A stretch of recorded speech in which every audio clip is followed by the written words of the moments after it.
Scenic lagi. Mungkin itu judul yang tepat buat video ini ya, karena nggak tahu berapa banyak kita sudah membuat Toyota Scenic. Memang Toyota Scenic ini lagi favorit banget di Concerto. Nah, banyak teman-teman yang bilang gini, kok bisa nggak kasih kita video untuk progresnya Scenic, diapain aja sih? Jadi bukan cuma sekedar melihat hasilnya doang gitu. Nah, kebetulan nih kita lihat nih di depan. Nah, di depan kita ini ada Scenic yang lagi kita kerjain, dan mumpung lagi dikerjain, nah kita ulas satu persatu apa aja yang dikerjain, jadi nggak langsung hasilnya. Oke, kita mulai dulu dari depan aja dulu.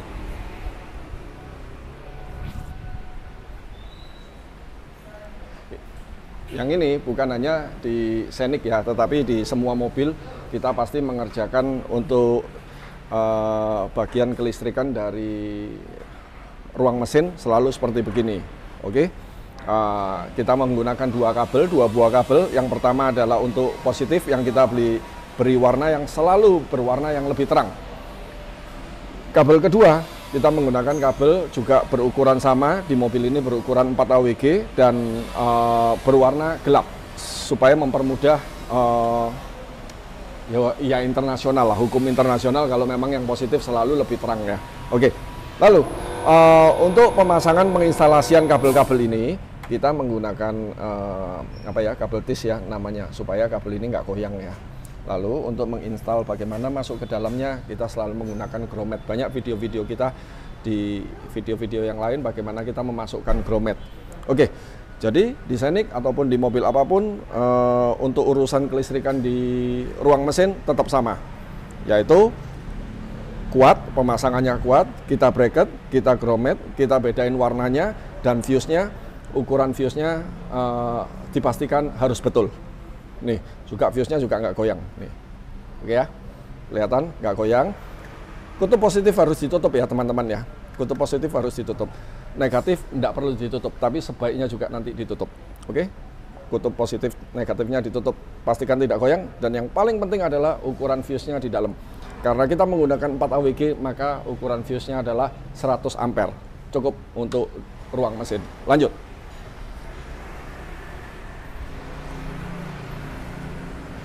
Sekarang kita ke pintu tengah dulu. Nah,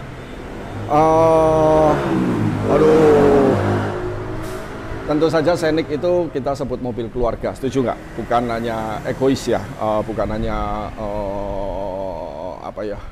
buat driver oriented. Nah, jadi mostly kita pasang di Scenic itu selalu kita menggunakan atau memasang speaker itu di depan dan di tengah, supaya penumpang di tengah dan belakang juga merasakan audionya juga oke. Oke, kita mulai dari bagian yang kedua. Yang tadi pertama mesin, sekarang yang kedua, bagaimana kita menginstal pintu tengahnya. Oke, nah kebetulan ini kita sudah selesai menginstal pintu tengahnya. Kita memastikan selalu ada pemasangan peredam 10 lembar. Kalau Scenic bisa lebih deh, rasanya 11 lembar, 12 lembar gitu ya. Di bagian paling dalam, yang kita ketok dari luar ini, itu pertama. Terus kedua, bagian yang tengah-tengah ini. Sebelumnya kita menggunakan aluminium ya, aluminium dulu sebagai tulangan supaya ini kuat. Jadi kita sedang cheating nih, kita menipu speaker ini sedang berada di dalam box yang besar gitu. Jadi menurut kita sangat salah kalau teman-teman itu memasang speaker gitu, terus cara peredamnya salah, hanya ditempel doang, lubang di sini, lubang di situ, peredamnya tidak merekat erat, hanya asal tempel, shit lah, itu pasang tapi tidak mendapatkan fungsi dengan semestinya. Oke, jadi apa yang kita lakukan di Scenic yang bagian pintu, oke, kita peredam kuat, kita roll semuanya jadi sangat kuat. Untuk memasang speakernya, opsi pertama, teman-teman bisa menggunakan speaker koaksial. Contohnya ini ya, speaker koaksial. Silakan mau dipasang speaker koaksial. Nah, sometimes mobil-mobil yang kita pasang ini lebih menginginkan memasangnya dengan sistem two-way. Kebetulan mobil ini sistemnya two-way. Jadi ada tweeter dengan ada midbus ya. Nah, bagaimana sih kita menginstal midbusnya? Tidak lupa kita pasti menggunakan ring aluminium, dan kita pastikan tidak ada bocor ya. Kita tutup semua, selah-selahnya kita tutup semua, dan kita sudah baut semua, memastikan ring aluminium ini stay strong di sini ya. Nah, tidak lupa juga kita menggunakan karet ini karet ini sampai belakang loh, jadi melindungi supaya ketika air hujan turun dari atas itu air hujannya itu tidak kena speaker belakang kita gitu. Jadi kita menginstal, memberikan lucu sih, teman-teman bilang ini topi apa, topi juara lebay, tapi ya nggak apa-apa, yang penting fungsinya bro. Oke, jangan lupa memasang ini, kalau mau versi sedikit lebih murah pasang circle foam, sama circle foam. Oke, juga pastikan speaker terpasang dengan benar, sudah dibaut. Baut ini nih, sini. Mau speaker belakang, mau speaker tetangga, mau speaker manapun, kita lebih memilih bautnya baut L ya, jangan pakai baut payung ya, supaya tidak merusak permukaan dari speaker. Oke, bagaimana dengan tweeternya? Kalau tadi koaksial kan kita taruh di speakernya, tinggal kita pasang aja. Kebetulan Scenic ini kan kita memilih two-way, jadi midbassnya di bagian bawah. Sekarang tweeternya ditaruh mana? Ini. Bro, tunggu bro, pinjem dulu. Kita berani melubangi nih. Kita lubangi ini, kita ukur dulu, kita lubangi. Oke, setelah kita lubangi, nah sisi yang sini juga kita peredam dulu, sudah. Nah, lihat nih, kita masang tweeternya posisi di sini. Nggak sembarangan, kita pakai cover dari Toyota Alphard. Endingnya bagaimana? Balik nih. Nah, ini endingnya. Lux OEM. Oke, tampak dari jauh kelihatan ya. Lux OEM ya. Wes, oke, sambung. Sip, oke, sekarang bagian ketiga. Bagian dari subwoofer. Lanjut. Lompat-lompat. Ya nggak apa-apa. Depan, tengah, belakang, nanti balik depan. Oke. Banyak teman-teman memang memilih untuk memasang subwoofer dari Scenic itu diletakkan dalam kompartemen sebelah kiri, sebelah sini. Nih. Oke. Yes, setuju. Di sini bisa kita bikin box subwoofer yang menjadi rata. Saya setuju. Tetapi kita tidak memilih jalan itu karena kalau kita menggunakan sisi situ, kita harus memikirkan ini dongkrak ini mau ditaruh mana, mau ditaruh sini. Memang sih ada tempat kompartemen di bawah sini, bisa aja. Jadi teman-teman silakan mau menginstalnya berada di dalam kotak situ, jadi dongkraknya dikeluarin, disimpan, bisa. Tapi kita memilih yang ini. Keluaran produk dari stack yang terbaru adalah stack ST10P yang di video kita sebelumnya sudah berhasil juga membuktikan kalau subwoofer ini sungguh luar biasa. Bisa mereproduksi suara itu sampai 16 Hz, sangat rata. Nih, subwoofernya hanya begini dong. Kita hadapin bawah. Ini. Oke. Nah, nanti bagaimana menginstalnya? Ya, akal lah mau kayak gimana. Kalau kita akan pakai velcro,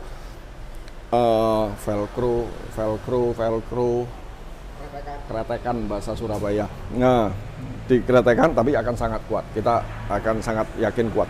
Nah, gimana kabelnya? Nih. Karena kabelnya ini cuma menggunakan terminal speaker begini ya. Ya udah pasang aja. Jadi balik lagi, Scenic itu kadang kita mengklaimnya sebagai mobil keluarga. Jadi ya fungsi bagasi itu sering buat koper, buat apa. Nah, kalau dengan sistem begini, tinggal teman-teman bisa cabut kabelnya, cabut subwoofernya, dibuang subwoofernya, masukin koper. Nanti sudah selesai liburan, kopernya dikeluarin, hubungi kita lagi, beli baru lagi, dan kita install di tempat yang sama lagi dengan subwoofer yang sama. Oke, lanjut. Ke mana? Ada orangnya?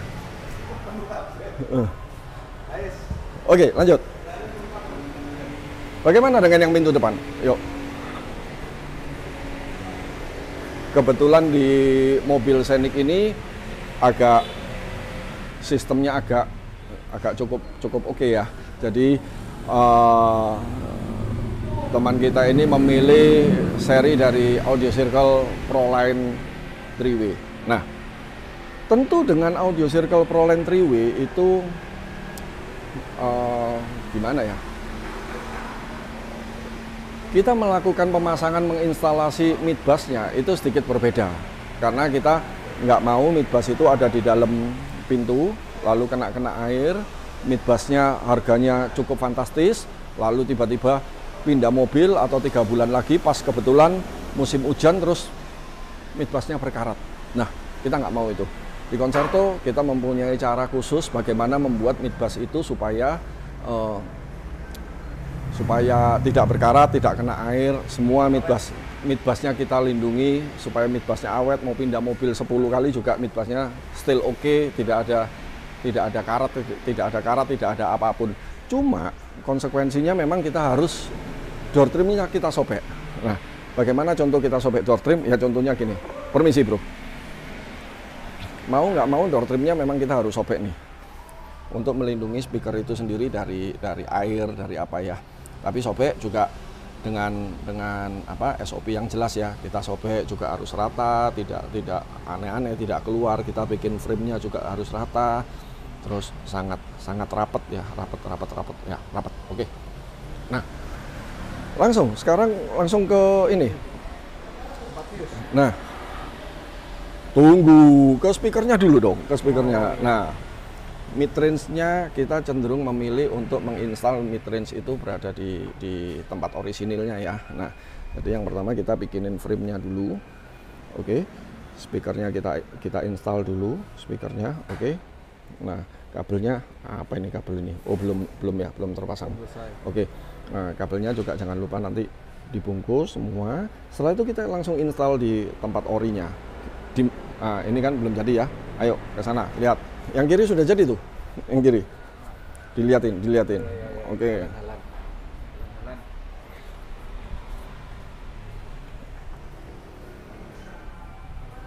Kelihatan nggak?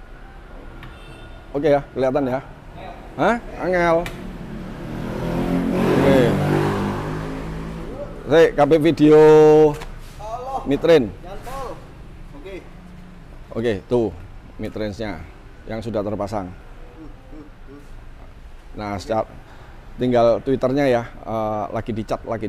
Tuh, lihat ketika kita buat casing tuh jelek begitu modelnya. Tapi kalau jadi cakep. Oke, lanjut. Nih, install fuse-nya di mana sih distributionnya? Nih, tim kita menemukan tempat yang agak nyeleneh. Tuh, memilih tempat untuk distribution block berada di situ. Nah, terus powernya ditaruh mana? Memang di Scenic ini di bawah kursi nggak bisa, ada baterai ya. Jadi kita nanti menginstalnya di sini. Nanti ada fotonya kalau udah jadi ya. Di sini kita bisa letakkan MDSP 10, lalu berdiri di sini kita bisa letakkan stack S600. Memang Scenic dibangun untuk audio circle dan stack. Oke, wes ya, udah ada lagi ya. Oke, nanti habis ini kita lihat foto-foto setelah terpasang dan itu bisa menjadi rekomendasi teman-teman yang punya Scenic. Oke, deal, thank you.